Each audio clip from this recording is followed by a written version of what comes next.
Hello Darwin, my old friend, I've come to read from you again.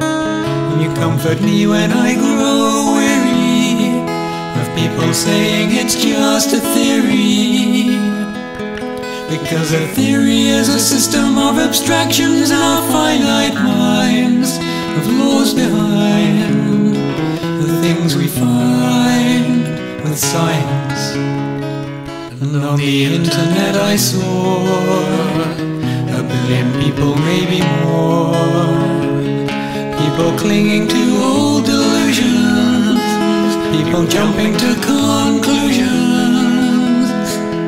people holding superstitions that are obviously quite absurd, who never heard a single word of science. How do you think a doctor knows how a disease like cancer grows? How did we learn how we might treat it?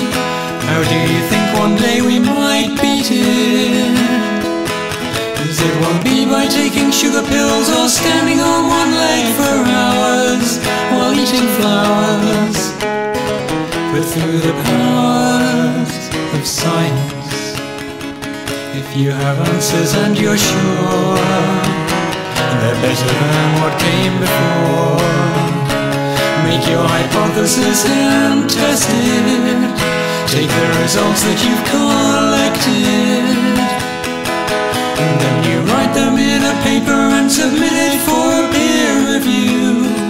That's what we do to check it's truly science.